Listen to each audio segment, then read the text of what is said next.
Sabihin mo nga sa katabi mo na natutuwa ako nandyan ka, nandito ka.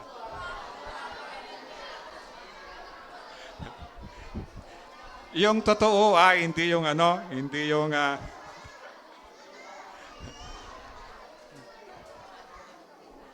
yung totoong natutuwa ka nandyan siya. Baka mamaya, natutuwa ka nandito ka pag talikod mong gano'n dumidila ka, di ba? So, salamat sa Diyos kasi buhay tayo, salamat sa Kanya. May pag-asa. Ano man ang pinagdadaanan mo, pinagdadaanan natin, kapag naisip natin na merong buhay na Diyos, merong Diyos na nagmamahal sa atin, di ba, nako-comfort tayo. Nagkakaroon tayo ng hope. So, ano man ang dinadala mo rito, kaibigan, alam ng Diyos yon. Alam ng Diyos yon. Hindi ko alam yon, pero alam ng Diyos yon. So, don't worry. Huwag kang mag-alala. Alam ng Diyos yon. Meron na siya nakahandang gagawin para doon kasi mahal niya tayo. So, salamat sa Diyos. Sana sa biyaya niya, mabuo natin yung Gospel of Luke at nasa na tayo. Almost sobra na sa kalahati. So salamat sa Diyos. Sa nakaraan, meron pa bang bisang kautusan ngayon? Meron pa, di ba? So be careful kasi maraming maling katuruan na itong Bible kasi, di ba, it's a 66 books, composed of 66 books. Ito yung una niya, itong Old Testament. And then, hindi naman kalahati for almost, may imagine mo, kalahati yung New Testament. And then sa Old Testament and New Testament, pagkatapos ng Old Testament, merong 400 years na ito yung ingatan nyo. Wala pong ipinasulat ang Diyos doon. So pag merong katuruan na after ng Old Testament, merong tinuturo before ng New Testament, medyo mag-ingat tayo doon. And then ang salita ng Diyos, sabi niya, yung Old Testament, mga prophecy ito, mga hula. And then pagitan niyan, maraming libu-libong taon. So isang katunayan na totoo yung Bible, kasi yung sinasabi kay Adan at Eva, pagdating mo sa New Testament, libu-libong taon na yung nakaraan nun, bakit consistent siya? Bakit wala siyang error? Dito ka maniniwala yung sinasabi niya na God breath, ibig sabihin, ang pinasulat sa Bible galing mismo sa kapangyarihan ng Diyos sa pamamagitan ng banal na Espiritu. Para tayo maniwala, pag sinabi ng Bible, sinabi sang Diyos yon, huwag ka na magdalawang isip. Kaya sabi niya, meron pa bang bisang kautusan ngayon? Malinaw na sinabi ni Jesus, dumating ako para hindi burahin yung kautusan. Dumating ako, sabi ni Jesus, para ito ay tuparin. So, mag-ingat kayo na meron mga Christians ngayon, born-again Christians, na namumuhay lang sila sa New Testament. Meron naman namumuhay dun sa Old Testament. So, hindi pwedeng paghiwalayan po doon at malinaw na sinasabi ni Jesus yun. Kasi sa Old Testament, from the beginning, when God created the world, nandun na si Jesus. Kaya lang wala siyang katawang tao. So, hindi ibig sabihin na dito lang sa New Testament si Jesus. So, ito yung biyaya ng Diyos, tinuturo niya sa atin para makawala tayo dun sa mga maling katuruan. Kasi kung alam mo yung totoo, hindi ka mapepeke. Ito yung sinasabi niya. So, sabi niya, meron pang bisa kasi sabi ng Diyos, tutuparin ko yung kautusan. Kaya ako dumating, sabi ni Jesus. Ngayon sinasabi niya, example nung last week natin, sabi niya, kapag nag-asawa ka ng asawa ng iba, ikaw ay nagigitian ng pangangalo niya.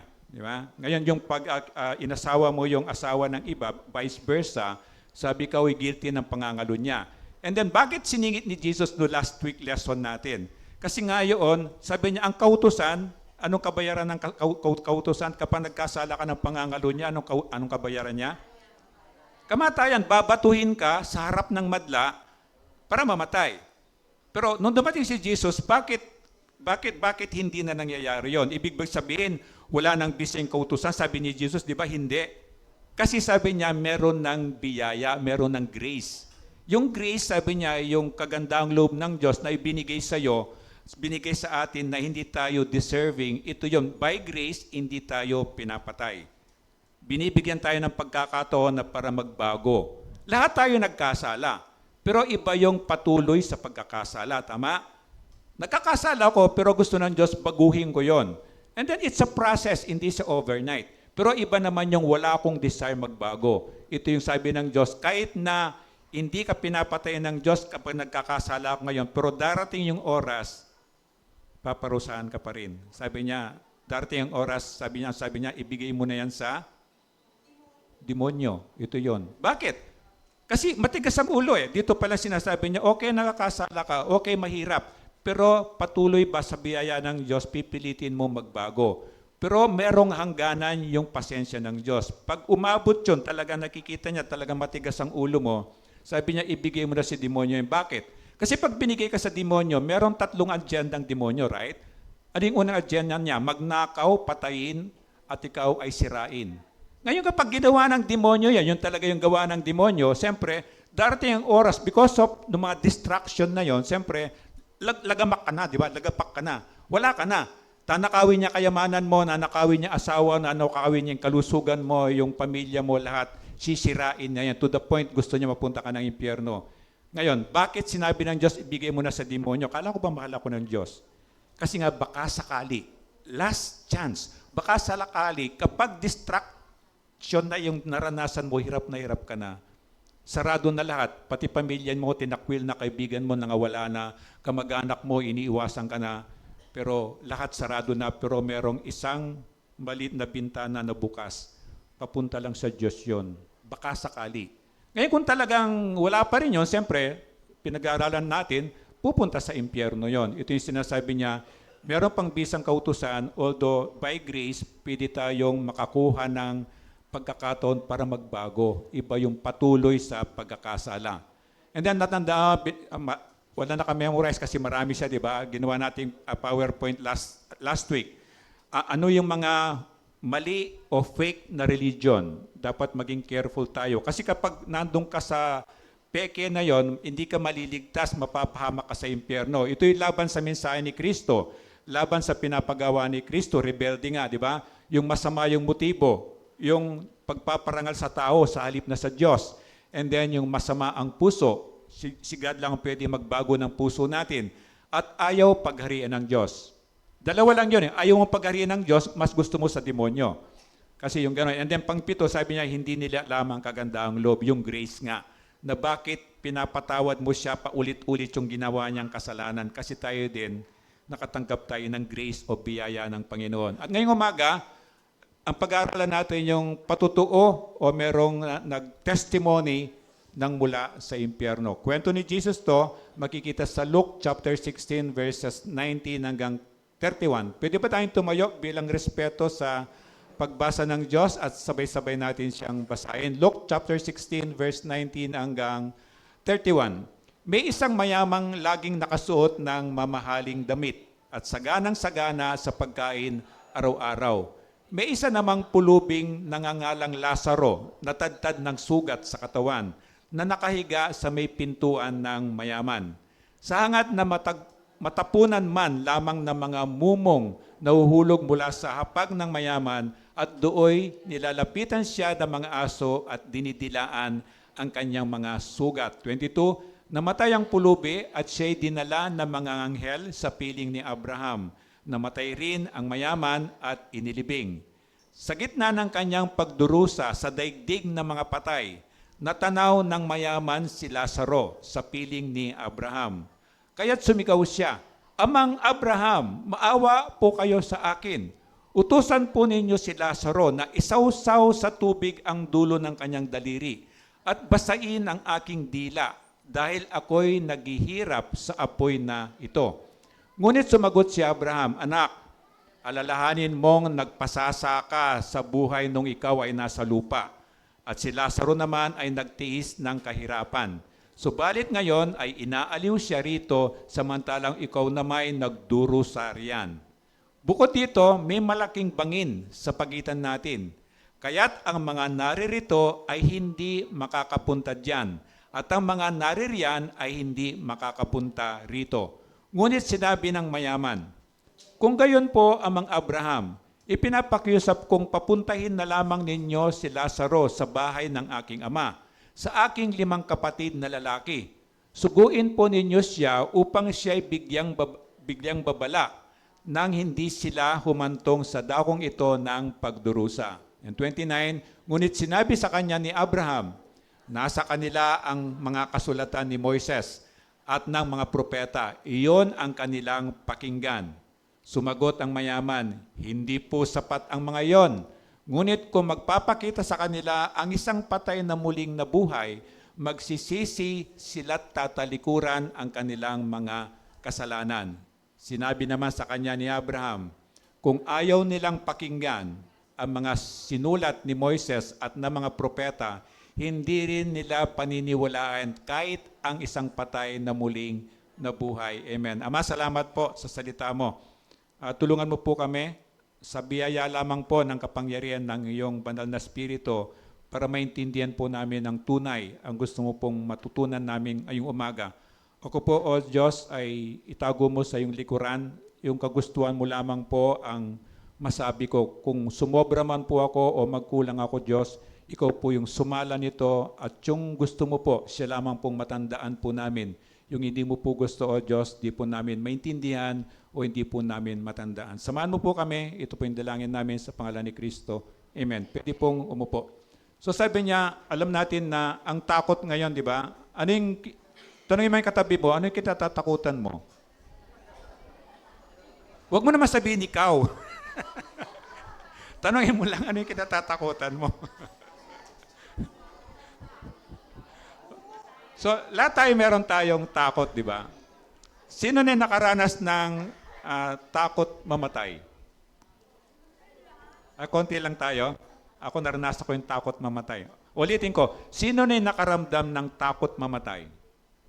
O di ba, halos lahat ng tao, ito yung kinatatakutan natin. Ayon nga natin pinag-uusapan yan, di ba? Pero salamat sa Diyos, tinuturuan niya tayo na lahat tayo mamamatay. Kaya dapat mong harapin yung realidad. Kaya lang, nakakatakot talaga. Kasi nakakatakot ang kamatayan, unang-una, hindi mo lang, wala pa kasing meron na ba nagkwento na kung paano mamatay, paano siya. So wala, di ba? So yung hindi mo alam, mas nakakatakot to. Pero alam mo kasi, hindi ka masyadong matatakot. At sa Kristiyano, parang ako, hindi ako takot mamatay kasi alam ko pupunta ako ng langit. Ang kinatatakutan ko lang, yung proseso ng pagkamatay. Di ba? Siyempre ayaw mong masakit, parang, pwede ba God yung na lang, parang natulog ako tapos di na ako gumising. Parang gano'n na lang, wala kang naramdaman. So meron tayong takot, yung proseso ng pagkamatay. Kaya lang, ang katotohanan, mamamatay tayo, hindi natin alam kung paano, kung kailan, at kung saan. Dito natin kailangan ang Diyos. Para yung takot na ito, meron tayong antidote o meron tayong panlaban doon sa takot. So walang sino man ang makatakas sa katotohanan na tayo ay makasalanan, di ba? Marinaw sinabi, lahat tayo nagkasala, walang isa man sa atin ang pumantay doon sa pamantayan ng Diyos. Ibig sabihin kung ito yung passing grade ng Diyos, lahat tayo dito sa baba. So wala tayong may pagmamalaki, kaya kailangan natin ng Diyos at salamat dahil sa pagmamahal ng Diyos, binigay niya si Jesus, di ba, para bayaran niya yung mga kasalanan natin. And then sabi niya, merong kabisihan, yung takot na ito yung pinantatakip natin. Kung bakit may mga drug addict, kung bakit may mga alcoholic, kung bakit may mga mental cases ngayon, dahil doon sa actually nagsisimula yan sa takot. Tapos takot ka, naging anxious ka na, tapos naging turn siya into anxiety, and then naging depression na siya, and then naging clinical depression na siya, and then of course hindi mo na kaya ito. Kailangan mo na ng professional help. Pero ngayon ang ginagawa natin para maiwasan natin yan, ginagawang kabisihan, di ba? Na inantok ka na, kaya mabili yung kape, di ba? Kasi inantok ka pa na, ayaw mo pang matulog. Ayaw mo matulog. So inom ka ng kape, at eventually yon para mabisi ka lang. Para pag napagod ka talaga, pag ano mo lang sa unan mo, plakda ka na, di ba? Tulog ka na. So naiwasan mo yung takot. Yung iba naman, ito yung bisyo. Of course, alam natin, yung bisyo kapag lasing ka, lumalakas ang loob mo, di ba? Yung mga high school tayo, di ba? Naiya ka manligaw, di ba? Para makapanligaw ka, inom ka para lumakas ang loob mo, di ba? Tapos sa panahon namin, merong public dance na sayawan, di ba? Sa plaza yan. And then, nandun yung mga babae, nandito yung mga lalaki. And then, magkocross ka dyan para lapitan mo yung gusto mong isayaw. Kaya lang sa hiya mo, hindi mo talaga magawa yon. Ang natapos na yung party, wala ka man lang naisayaw, di ba? And then, so ginagawa, iinom para lumakas ang loob. So itong bisyong ito, ginagamit actually dun sa takot o nervyos. Kaya lang, kapag naging bisyo na nga siya, bisyo, ibig sabihin, ulit-ulit na siya, nagiging habitual na siya, ito'y nagiging every kind of addiction. Hindi lang drugs na nakaka-addict, nakaka-addict din yung games sa cellphone, yung Netflix, di ba? Yung mga YouTube na yan, yung Facebook na yan, di ba? Na talagang, hindi mo napansin, sabi mo, 5 minutes lang, pero makita mo, 2 oras na. And then, pagkatapos mag-Facebook, ano nararamdaman mo? 2 oras ka nag-Facebook, 3 oras ka nag-Facebook. Kung aaminin mo, hindi ka naging masaya. Nalungkot ka, na-depress ka. Kasi lahat na nakita mo sa Facebook, magaganda. Alangan naman ni Facebook niya yung tuyo na ulam niya. Pag masarap ang ulam niya, pipicturean niya, ipopost yan, di ba? So ikaw ngayon na nag-Facebook, sa halip na ma-enjoy mo yung araw mo, nagkokos ng negative effect. Kasi bago ang damit niya, bagong kotse niya, bago yung motor niya, nagkikreate ng hindi lang jealousy o inggit, at ito yung nagpo-form ng bisyo. But actually, yung mga takot, ito yung pwede nating tinatakpan. Sabi niya sa Hebrews 9:27, sabay-sabay natin basahin, itinakda sa mga tao na minsan lamang mamatay at pagkatapos ay ang paghuhukom. So ano ibig sabihin nito? Because of dati, nung wala pang kasalanan, when God created Adam and Eve, malinaw sa Bible, kinreate sila in the image of God, di ba? Walang kamatayan ng tao nung naglalang ang Diyos ng tao. Kaya lang, dinala sila sa paraiso. Sa paraiso, walang germs, walang virus, walang negative. Perfect siya, para siyang langit. And then sinabi ng Diyos na, okay, lahat yan, enjoy nyo lahat ng ginawa kong kinreate ko, mga prutas na masasarap dyan, mga isdala dyan, pero except, itong isang punong ito, huwag mo lalapitan kasi matutokso ka. Huwag mo nga hawakan, huwag mo nga amuyin, at lalo nang huwag mong kakainin. Yun ang instruction niya. Pag kinain mo yan, ikaw ay mamamatay, di ba? And then, dumating yung, tinatawag nila ngayon, itong matandang hahas. Matandang hahas, hindi yung DOM. Matandang hahas, ito yung ahas nung panahon ni Adan at Eva. Di ba? And then, remember ang ahas, ang demonyo, ang karakteristik niya, he's the father of lies. Sinungaling siya, peke siya, counterfeit, lahat ng hindi totoo sa kanya yon. So, lumapit siya kay Eva, di ba? Sinong binagyan ng instruction ni God? Si Adan, di ba? Yung lalaki. Kasi merong God is a God of order. Ikaw na lalaki, binigyan ka ng leadership ng Diyos na higit sa babae para ikaw mag-iingat doon sa babae. Hindi importante yung babae, kasama yon. Pero sabi niya, kinausap ni Adan ng Diyos si Adan, pero nung dumating si Satan, sino tinukso niya? Si Eva, di ba? Anong sabi niya? Tinwist niya ng konti yung salita ng Diyos. Di ba sabi ng Diyos, lahat yan pwede mong kainin. Pero pagdating sa Satanas, totoo ba na sinabi ng Diyos, wala ka daw pwedeng kainin dyan? So it sounds like same, di ba? Pero tinwist niya. Alam naman ni Eva, nung kinausap ng Diyos si Adan, nandun siya sa tabi niya, di ba? Hindi naman, sabi niya sa kay Ahas. Ang sabi ng Diyos, pwede namin kainin lahat except ito. Bakit naman daw? Sabi ng Ahas, di ba? Ikaw din mamamatay at doon na nagsinungaling. Hindi ka mamamatay, magkakaroon ka ng characters at magiging katulad ka ng Diyos, malalaman mo yung tama at mali, blah, blah, blah, gano'n na yon. And then, na-deceive siya. And then sabi niya, doon nagkaroon ng kamatayan. Because the wages of sin is death. Ang kabayaran ng kasalanan ay kamatayan. So, nagkaroon ng death. Before walang death, we are created na hindi dapat mamatay because we are created in the image of God. Parang kamukha natin ng Diyos. Kaya lang, sa biyaya ng Diyos, agad-agad di naman namatay sila Adan at Eva, di ba? Umabot po ng 930 years old si Adan nung siya mamatay. Bakit? Kasi nga binibigyan ng Diyos ng pagkakataon hanggang ngayon. Binibigyan tayo ng Diyos ng pagkakataon na makinig ka, maniwala ka, at sumunod ka. That's the key. Kahit na nakinig ka, hindi ka naman naniwala, hindi mo gagawin. Kahit na nakinig ka, naniwala ka nga, hindi mo naman sinunod, wala din. So nandun talaga yung sabi ng Diyos para mangyari yung magandang plano niya at nagkaroon nga ng kamatayan. At sinabi niya rito malinaw, we are destined to die once. Minsan lang tayo mamamatay. At katapos nun, yun. Tatandaan mo ito, kaibigan. Yung tinuro sa atin sa Pilipinas, walang purgatory, walang waiting room. Nang once na namatay ka, diretso ka kung ano yung dinicide mo nung buhay ka. At kapag namatay ka, kahit na ipagdasal kita araw-araw, ipamisa kita araw-araw, ipagtiri kita ng kandila, hindi nababago yun. Kasi you can only decide, makapag-decide ka lang kapag habang buhay ka. Kapag patay ka na, hindi ka na pwede makapag-decide, tama? So importante, kahit ngayon, Tanungin mo sa sarili mo, meron ka bang relationship kay God? Alam na natin, religion, hindi ka maliligtas ng religion. We cannot be saved by religion. Mariligtas lang tayo kung meron tayong relationship kay God. Anong relationship ko kay God? Gusto ko maging adopted son, adopted daughter ng Panginoon. Paano ko gagawin yon? Isusuko ko yung buhay ko sa Kanya. Hindi na ako kasi hindi ko kayang iligtas ng sarili ko eh.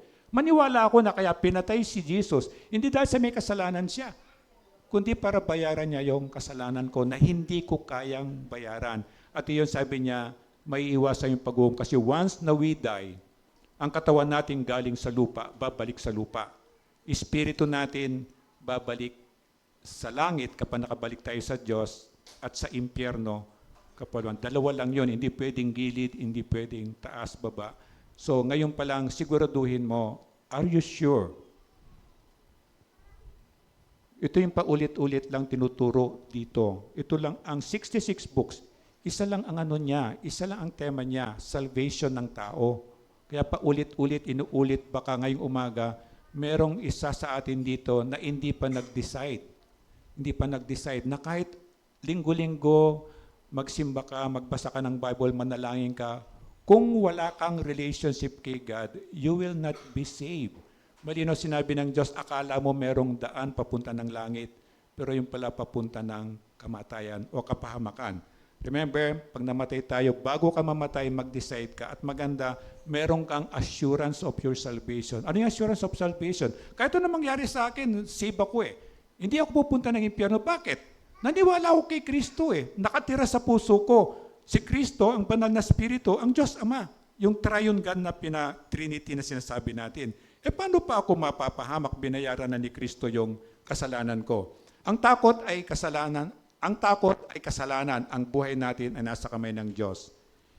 Normal na matakot, pero yung natakot ka na, naging anxious ka na, tapos na-depress ka na, hindi ka na makakain, napuyat ka na, so natigyawat ka na, di ba? Yung ugali mo, ano na, ang bara-bara na ugali mo, kasalanan yon. Bakit? Kasi hindi mo, nakakalimutan mo na ang lahat nasa kamay ng Diyos.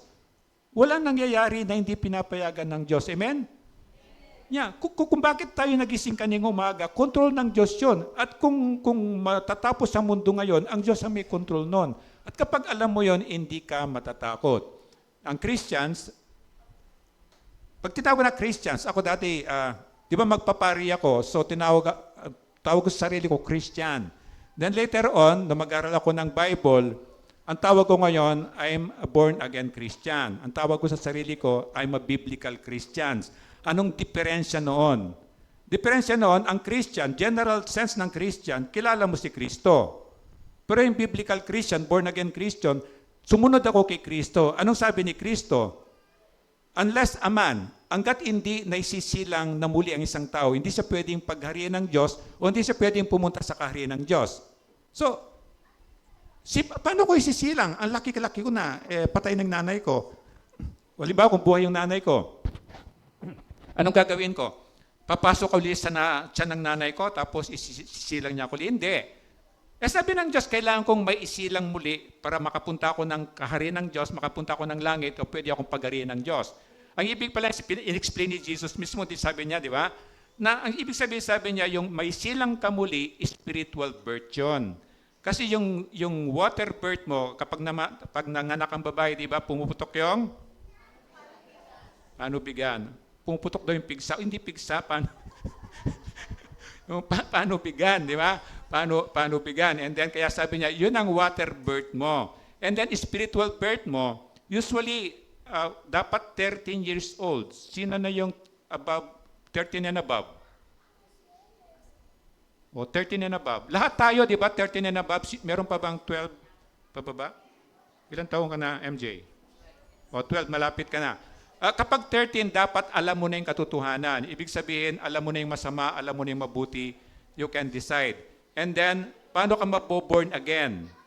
Na alam mo na may kasalanan ka, alam mo na hindi mo kayang bayaran ang kasalanan mo, alam mo kailangan mo si Jesus. Ito na yon.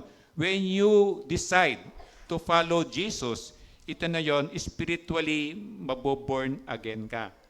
So ito na. Kaya kapag tinanong ka, pag Christian ka na, naintindihan mo, anong religion mo?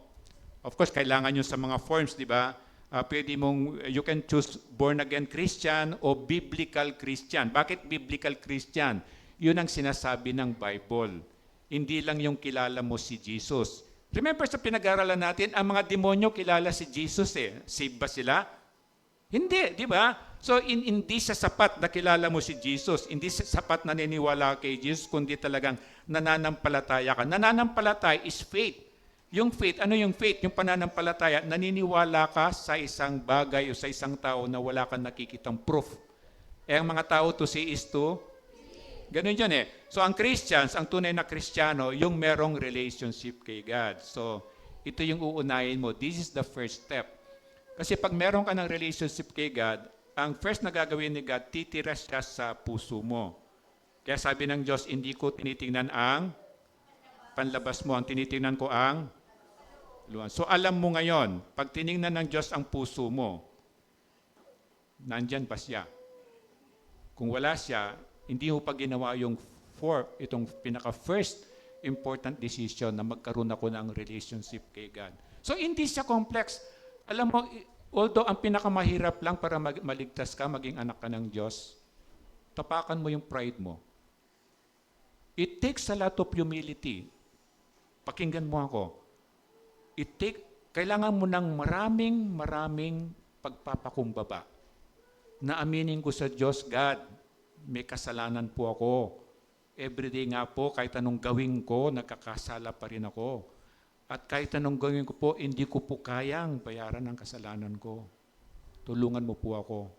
Ito yon. Pero kung nandun ang pride, hindi po eh. Ano sasabihin mo? Hindi naman ako kasinsama nung kaibigan ko eh. Hindi man ako nagnanakaw eh. Nangungupit ko, liliit nga eh. Diba? Kung minsan nagsisinungaling ako, white lie lang yon. So, hindi yun eh. So, it takes a lot of humility. Pagpapakumbaba, God, tulungan mo po ako. Ayaw ko pong mapunta ng impyerno. Gusto ko po makabalik ako sa iyo. Gusto ko po, pag namatay ko, katawan ko babalik sa lupa, pero yung espiritu ko makabalik sa iyo. Ito yung nagiging tunay na Kristiyano. Remember, hindi siya madali kasi sabi ng Diyos, itakwil mo ang iyong sarili. And then pasanin mo ang kailan? Araw-araw. Ito yun eh. So, kasi there is a battle every day. Meron tinatawag na ng spiritual battle. Ang spirito ng demonyo at spirito ng Diyos, nagtatalo yan, pinag-aagawang kanila. And then, binigyan tayo ng free will. Ikaw ang magdi-decide. Magantay lang ang Diyos, ikaw yung mag-decide. Sabi niya, ang kabayaran ng kasalanan ay kamatayan, pero ang regalo ng Panginoon ay buhay na walang hanggan. So, ito yun. May kasalanan ako, pero God, gusto ko po yung regalo na yan. Ano yung regalo? Regalo 100% free, tama? Hindi mo siya susuklian, hindi mo siya babayaran. Tatanggapin mo lang siya kasi regalo ng Diyos yun. Hindi tayo mamumuhay sa takot. Hindi tayo namumuhay sa katiwasayan. Namumuhay tayo para maging tapat. Ito yun. Ito yung mahirap ngayon, di ba? And then pag in love ka, di ba? Forever ka. Tapos pag hindi ka na in love, wala nang forever ka. Pero itong katapatan, kaya po. Yung tapat, kahit nagkamali ka, hindi mo binibreak yung relationship, di ba? Nagkamali ako, aminin ko, sorry, nagkamali talaga ako. But there is a restoration or reconciliation. Ito yung katapatan. Hindi yung konting ano lang, hindi lang siya napansin ni pastor, hindi na nagsimba, di ba? Ito yung pastor dyan, ano yan eh, suplado. Pumunta ba na ako, hindi ba lang ako binatid? Yung gano'n, di ba? Hindi na, malalampasan mo na yon. Kasi pumunta ka rito, tinitingnan mo ang Diyos. Kasi walang perfect church. Kasi walang perfect sa atin, di ba? Alimbawa, perfect church to. Walang perfect sa atin, di ba? Pumunta ka. Hindi na siya perfect. Kasi hindi ka perfect. Di ba? So ito yon. Titingnan natin ang Panginoon, God, ano po yung sasabihin mo sa akin today? Tulungan mo po ako, makinig po ako. Tulungan mo po ako, maging obedient po ako. Ang mundo, nandito tayo. Wala tayong choice. Ang mundo, corrupted siya because of sin. Parang tayo, corrupted tayo because of sin. Namumuhay pa rin tayo sa katawang luma. Makasalanan talaga yan. Kaya sabi niya, you have to tame yung flesh mo. Kasi yan ang maglalayo sa isa Diyos. Ang mundo, ang prinsipe ng mundo ay si Satan. So, ano gagawin ni Satan? Ano agenda ni Satan? Magnakaw, manira, at pumatay, di ba? So sabi ng Diyos, huwag kang makiayon. Ibig sabihin, hindi ka pwedeng lumabas sa mundo. Hindi mo tayo makapunta ng Mars, di ba? So, doon ka pa sa mundo, huwag kang makiayon. Kapag nilalayo ka na ng mundo sa Diyos, maging smart ka. Hindi ka papayag. Remember, makita mo ngayon mga nung araw pagdating ng alas 6, di ba? Para tayong manok, di ba? Papasok na matutulog na. Ngayon ano? Oo. Anong oras naliligo yung magaganda, mga gwapo? Anong oras naliligo yan? Hindi umaga eh. So late afternoon, di ba? Usually, of course, hindi naman lahat, di ba? Late afternoon kasi gagala yan. So ang sinasabi lang ng Diyos, do not go with the pattern. Ibig sabihin, maging wise ka. Kapag nalalayo ka na sa Diyos, nasisira na yung kalusugan mo, abay maging smart ka. Huwag kang papayag. And then makiayon ka pa rin sa mundo sa tamang may pakinabang ka. Kasi ilalayo ka niyan sa Diyos. Then Hebrew 2:14-15. Sabayan niyo ako. Dahil sa ang mga anak na tinutukoy niya ay tao, naging tao rin si Jesus. At tulad nila ay may laman at dugo. Ginawa niya ito upang sa pamamagitan ng kanyang kamatayan ay mawasak niya ang dyablo na siyang may kapangyarihan sa kamatayan because of sin, di ba? And then 15, sa pamamagitan din ng kanyang kamatayan ay pinalaya niya ang lahat ng tao sa buong buhay nila'y inalipin ng takot sa kamatayan. Kaya ang Christian, na-overcome niya yung fear of death. Na alam niya mamamatay siya, pero wag siya mag-worry kasi hindi naman niya alam kung kailan, kung paano at kung saan. So meron ka pa rin peace of mind. Of course, mag-worry ka, matatakot ka, pero hindi nga yung magiging destructive na yung takot mo, yung nakasira na sa kalusugan mo. So ang importante, matakot sa Diyos. Bakit matakot sa Diyos? Sabi niya, huwag kang matakot sa tao, sa past lessons natin. Kasi ang tao, pwede niyang patayin yung katawan mo lang. Pero ang Diyos, sabi niya, mas matakot ka sa Diyos kasi yung Diyos, pwede kanyang buhayin, pwede kanyang patawarin, pwede kanyang itapon sa impyerno. Ang devil, wala siyang ganong kapangyarihan. And besides, sabi ng Diyos, if it is between man and God, meron kang problema, ang Diyos o ang tao, piliin mong Diyos. Siyempre, kapag pinili mong Diyos, di ba magagalit sa yung tao? Lalo na pamilya mo. But don't worry. Kasi pinili mong Diyos, di ba tutulungan ka ng Diyos? Pero pag nagkamali ka, para hindi magalit sa yung tao, pinili mo yung tao, hindi ang Diyos, magagalit sa yung Diyos. Sino tutulong sa iyo sa Diyos? Yun eh.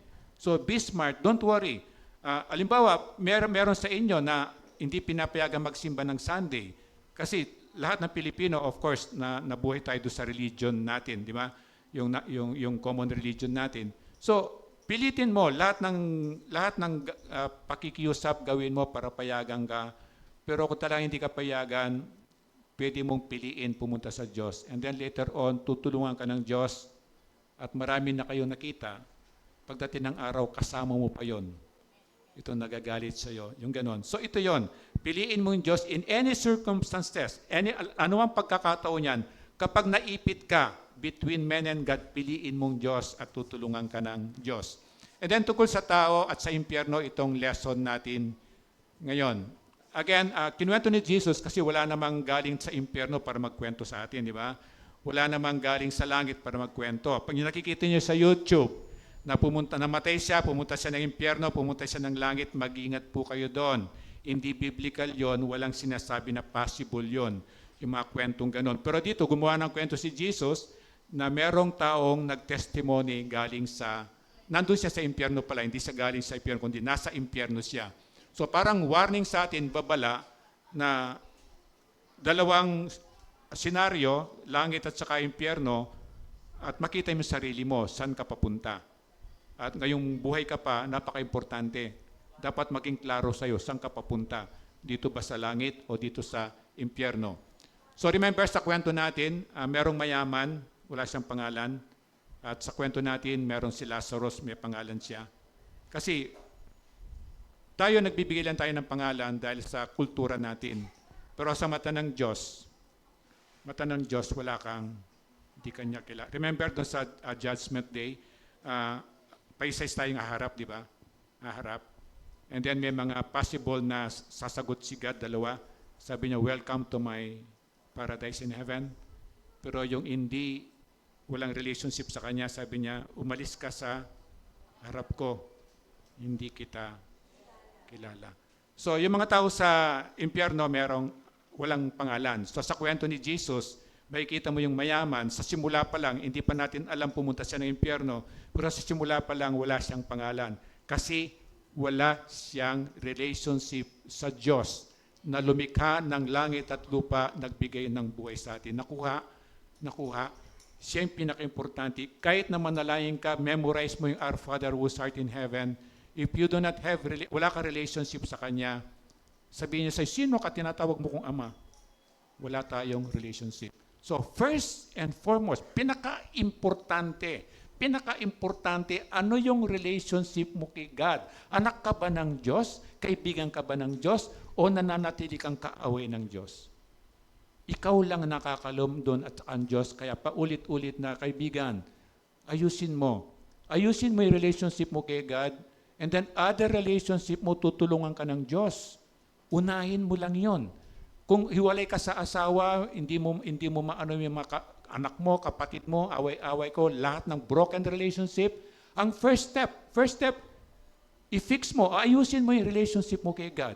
And then tutulungan ka ng Diyos, ayusin yung relationship mo sa asawa mo, sa anak mo, kaibigan mo, sa professor mo, sa gobyerno, lahat po yun. Believe me, walang imposible sa Diyos. Amen? So ito yung tandaan mo, kilala ka ba ng Diyos, may pangalan ka ba, o yung pangalan mo, ang tatay mo lang nakakaalam. So imagine mo, alam ba ng Diyos ang pangalan ko? Para ka lang kwento na merong isang babaeng maganda. Merong isang lalaking matalino. Wala siyang pangalan. So see to it na you have relationship with God. Sabi ng Revelation 2:17, sabay-sabay natin basahin. Ang lahat ng may pandinig ay makinig sa sinasabi ng Espiritu sa mga iglesia. Ang magtatagumpay ay bibigyan ko ng nakatagong pagkain. Bibigyan ko rin siya ng batong puti na kinasusulatan ng isang bagong pangalan na walang sinumang nakakalam maliban sa tatanggapin yon. So once na yung first step na yon, nagkaroon ka ng relationship kay God, kilala ka ng Diyos, anak ka ng Diyos, kaibigan ka ng Diyos, at meron kang pangalan. And on that day, sa Revelation, sa katapusan sabi niya, meron kang bibigyan ng bagong pangalan. Ano kaya ang bagong pangalan bibigyan niya sa iyo? Ako, Eduardo, pangalan ko ngayon, di ba? Ano kaya ang bibigyan ng Diyos sa aking pangalan? Sa tingin niyo? Ha? Eddie daw, Eddie. So, di ba, parang bibigyan ako ng bagong pangalan ng Panginoon. So, meron tayong tatlong punto ngayon. Tatlo lang, madali matandaan na. Last time 7 siya. Buhay, kamatayan, at buhay, pagkamatay. Ito naman yung dadaanan natin, di ba? Nabuhay tayo, mamamatay tayo, pero maraming hindi naniniwala kasi dito. Kung meron dito na hindi ka naniniwala dito, kaibigan, manalangin ka. Kasi hindi po yung kasabihan na pag namatay ka, hindi ko na naman alam, pipikit na ako. Hindi po totoo yon. Yung katawan natin babalik sa lupa, pero yung spirito natin, conscious yun, hindi yun mamamatay. At eventually, sa judgment, bibigyan siya ng walang kamatayan, walang pagkabulok, parang yung glorified body.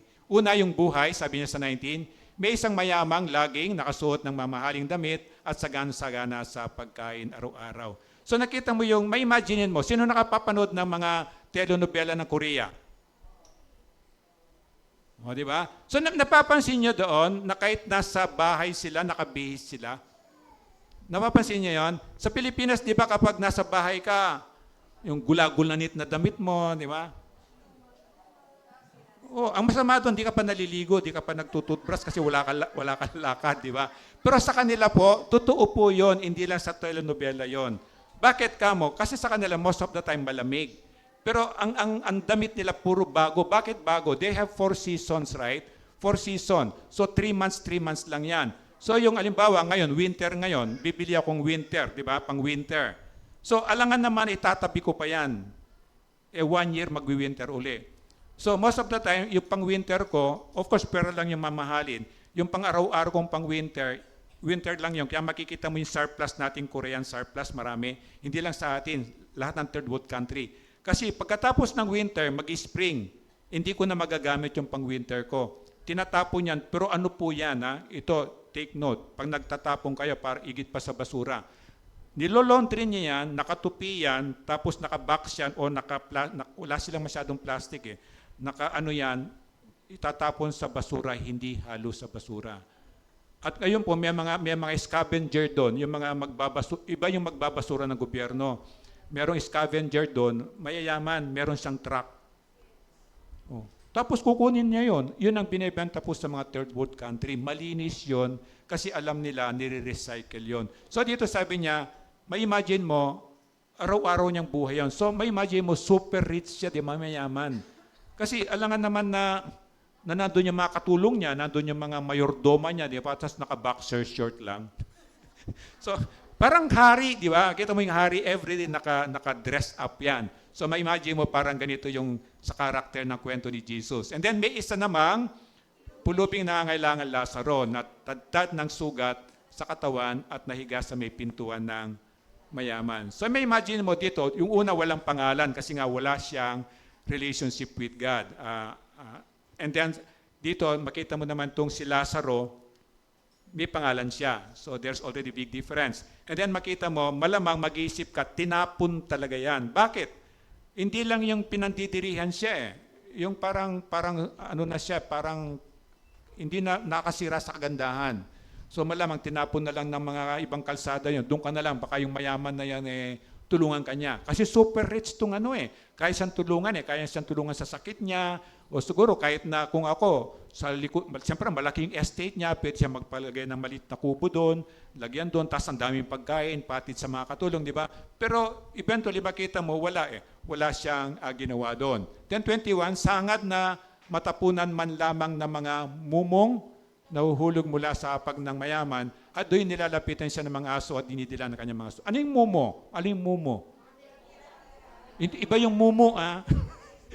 Iba yung mumo, iba yung mumo. O, yun din, nahuhulog, di ba?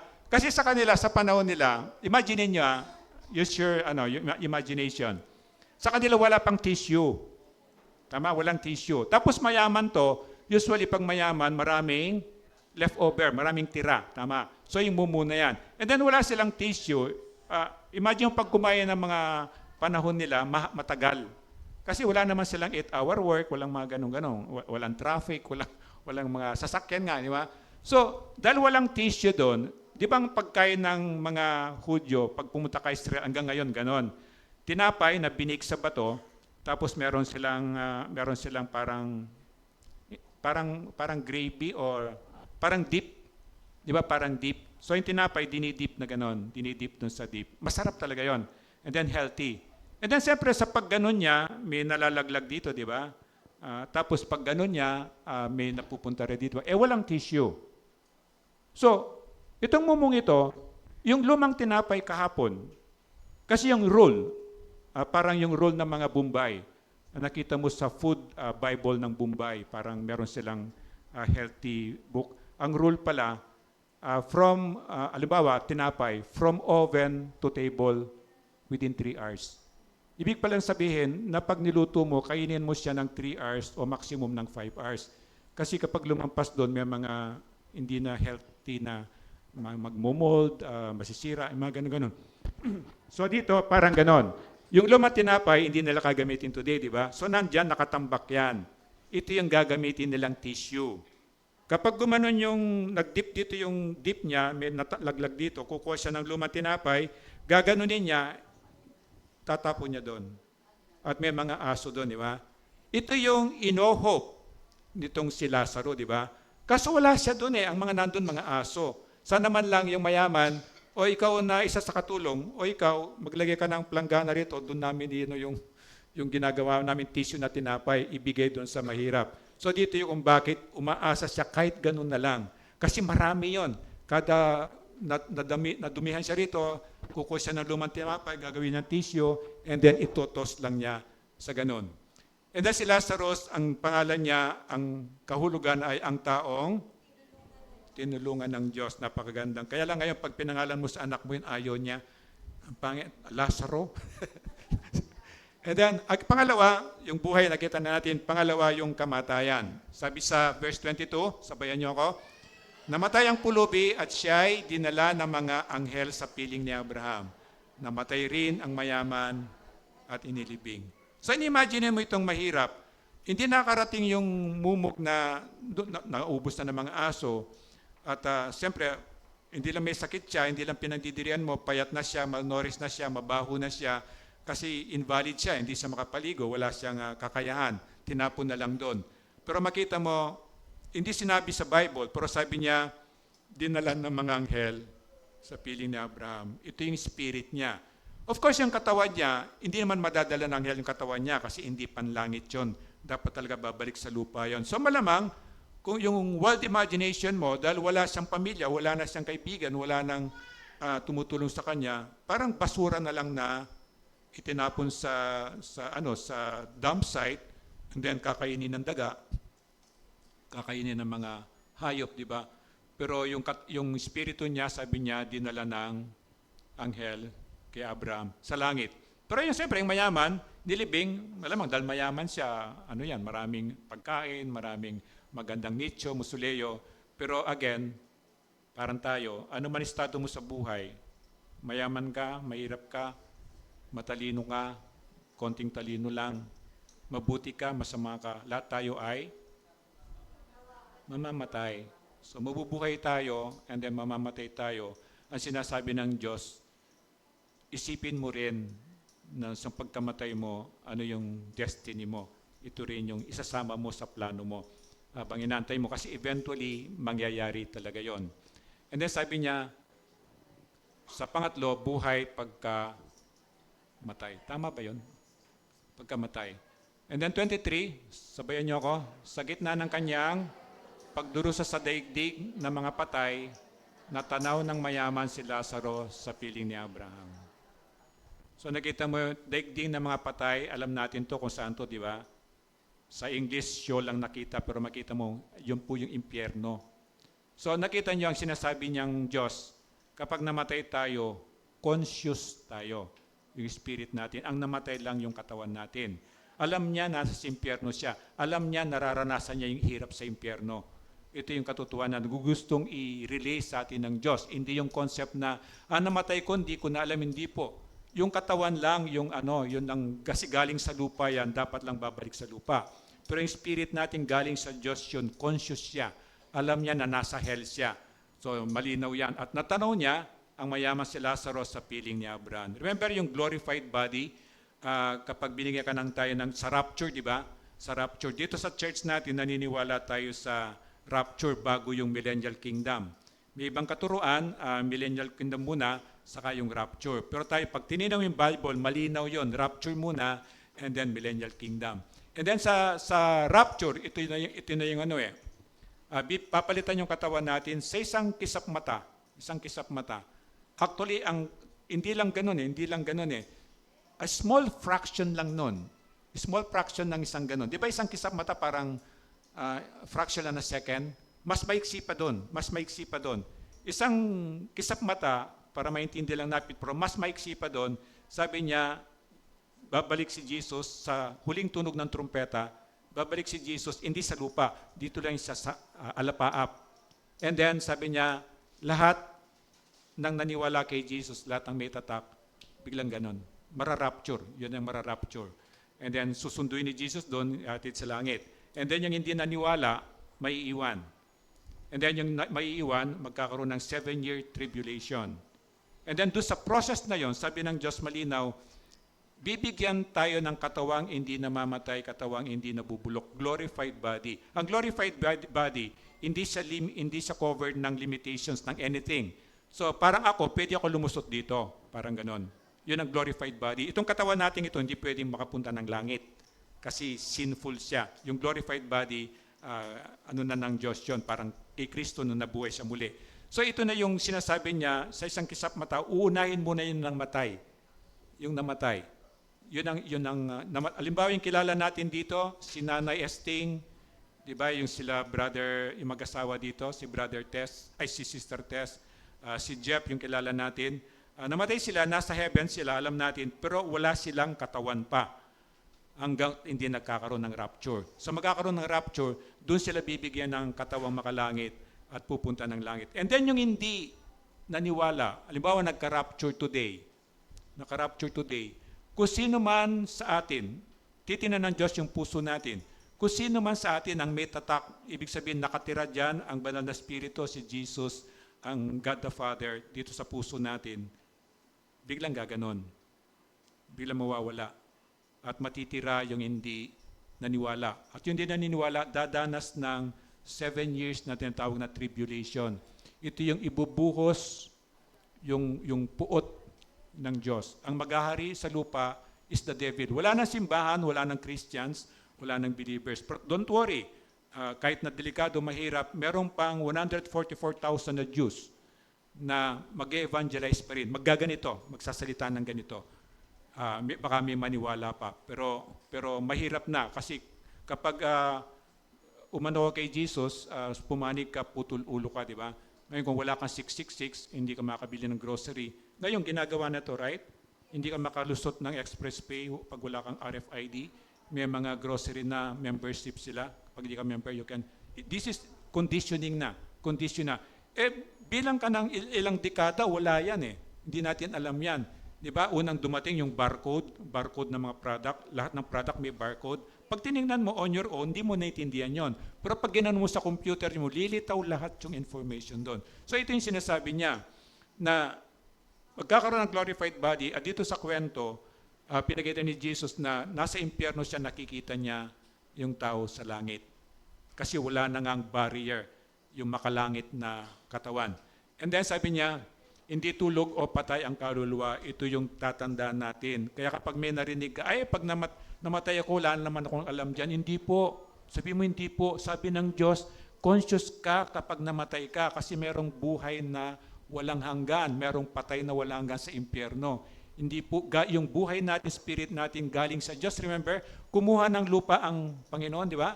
And then, ginawa niya, that's the Spirit of God. At silang may hawak noon. So, hindi po namamatay yun. Namamatay lang siya, ibig sabihin yung sinasabing kamatayan, hindi siya pwedeng pumunta ng langit without Jesus. So, parating tatandaan mo, conscious siyang kaluluwa natin, hindi yan natutulog. Kaya dito sa kwento ni Jesus, sinabi niya, alam niya, nasa impyerno, nararamdaman niya yung hirap at saka yung init doon sa impyerno. 24, kaya sumigaw siya, Amang Abraham, maawa po kayo sa akin.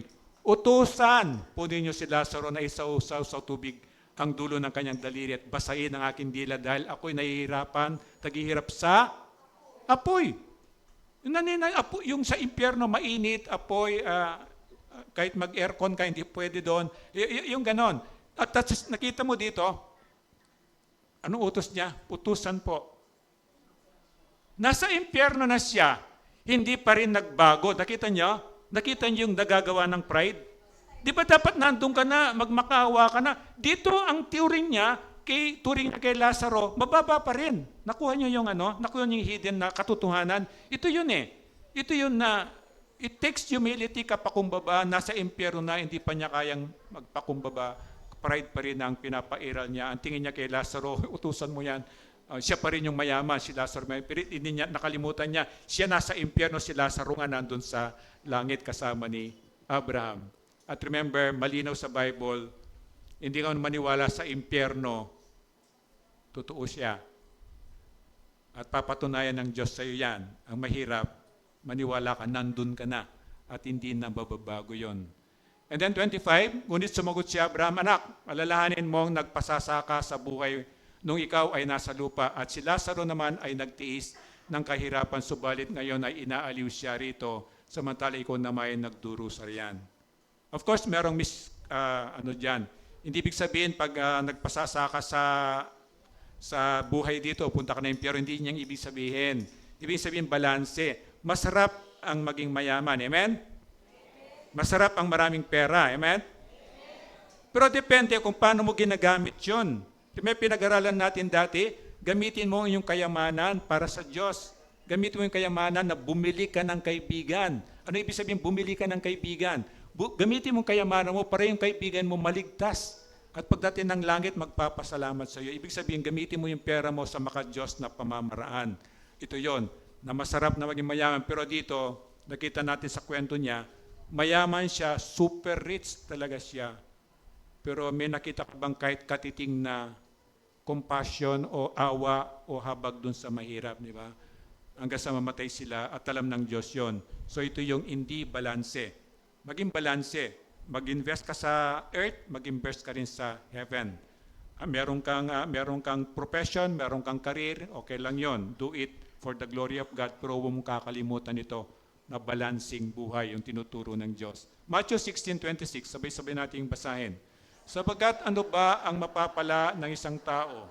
Makantan niya ang buong daigdig, ngunit mapapahamak naman ang kanyang kaluluwa.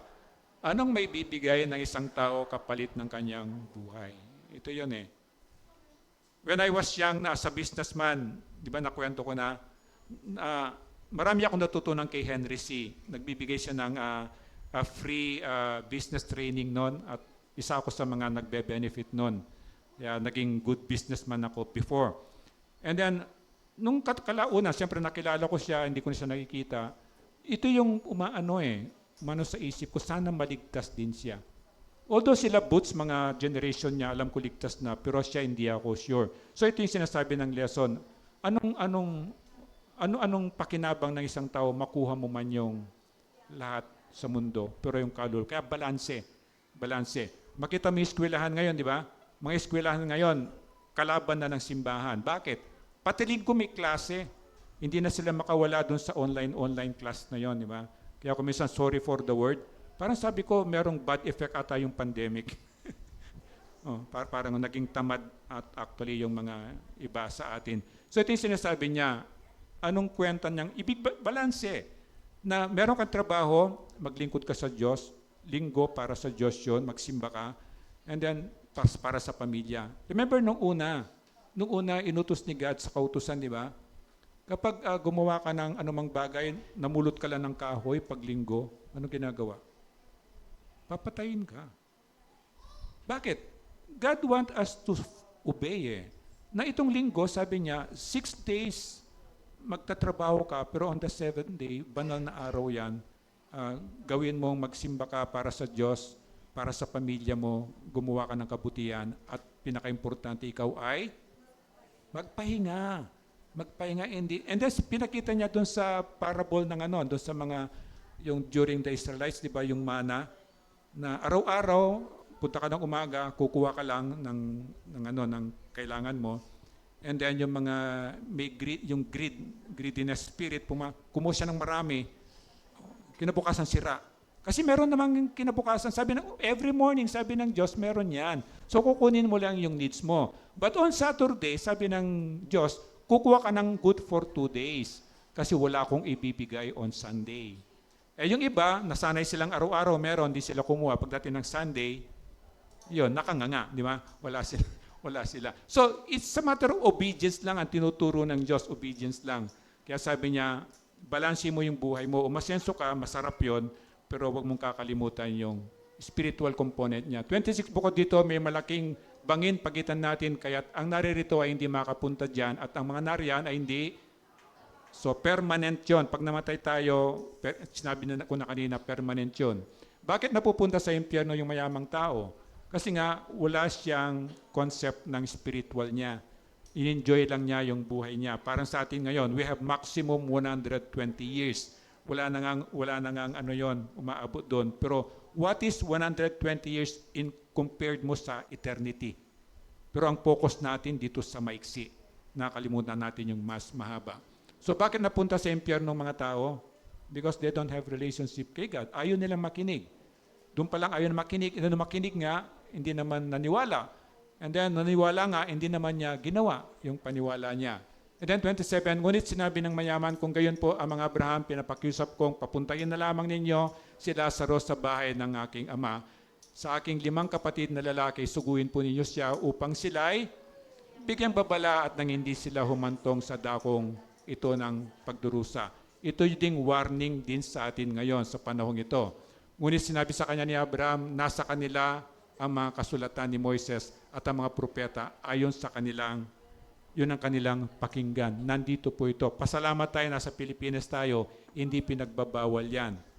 Nung nasa China ako, kapag nahulihan ako nito, pugot ulo ako dun sa square.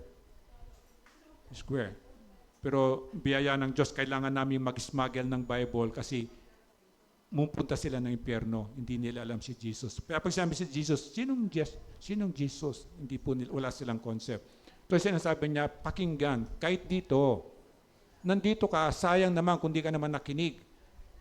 Di ba? Mamaya na yung tulog, mamaya na yung cellphone, di ba? Yung ganon, pag prepare mo siya, Saturday pa lang, hindi ako magpupuyat. Saturday pa lang, hindi ako iinom. Para kinabukasan, wala akong hangover, hindi ako puyat. Alam mo, tutulungan ka ng Diyos eh. Kasi there is a spiritual battle kahit dito. Pagkakantahan ka ng demonyo, di ba?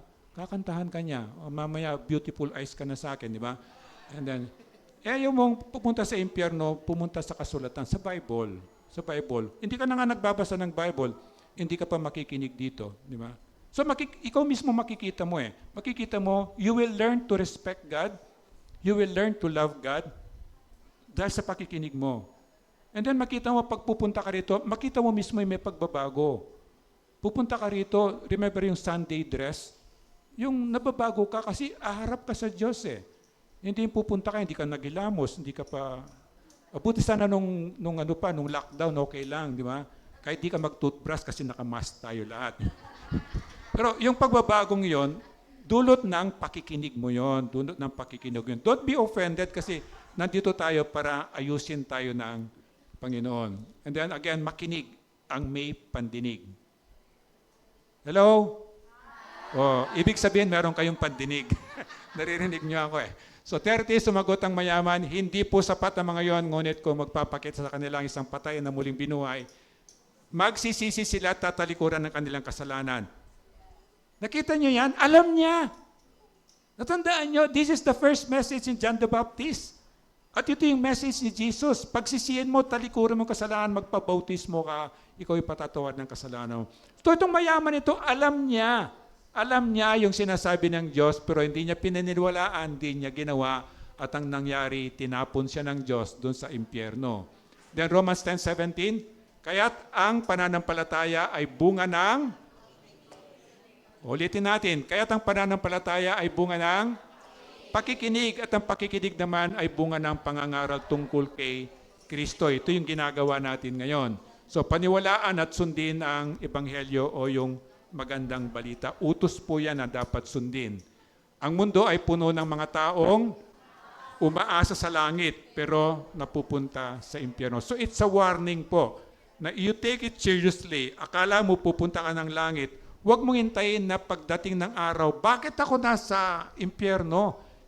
Kada Sunday wala nga akong absent, perfect attendance nga ako doon eh. Di ba? Nakikinig nga ako doon kahit na paminsan-minsan hirap na hirap ako, di ba? Again, wala ka sigurong relationship kay God. Ang taong walang relasyon kay Kristo ay dapat matakot kasi tinatapon yan sa impyerno. And then si Kristo ay pumunta sa impyerno para ipahayag ang kanyang tagumpay sa kamatayan at kunin kay Satanas ang kapangyarihang pumatay. Wala na po sa kanya ngayon yung kapangyarihan ng devil na yan. And then again, tandaan nyo, tayo mabubuhay, tayo mamamatay, at yung destiny mo, yung buhay pagkamatay, siguraduhin mo, kaibigan, kahit ngayong umaga. Tayo manalangin, tayo po tumayo. Ama, salamat po. Nakikita mo po kami ngayon, O Diyos, nakikita mo po yung bawat puso po namin. Kung may nakikita ka po, Ama, na kulang pa o hindi pa talaga nagdesisyon, sa pangalan ni Kristo, sa kapangyarihan banal na Espiritu, O Diyos, kausapin mo po yung taong ito. Ito po yung unang hakbang. First step na dapat gawin namin, magkaroon po kami ng relationship sa iyo. Idikit mo po yung mga salitang na pag-usapan po namin para hindi po maagaw ng devil at salain mo po, Panginoon, yung mga nasabi ko at patuloy ka pong mangusap po sa amin. At salamat po, Diyos, sa binigay mong desire sa amin na patuloy po naming alalahanin kung paano po binayaran ang kasalanan namin sa pamagitan po ng pag-observe po ng Holy Communion. Kaya ikaw po yung may taas po namin, may baba po namin ang sarili po namin. Salamat po, Diyos, sa iyong pagmamahal sa amin. Ito po yung dalangin ko sa pangalan ni Kristo. Amen. Pwede pong upo. Meron tayong communion.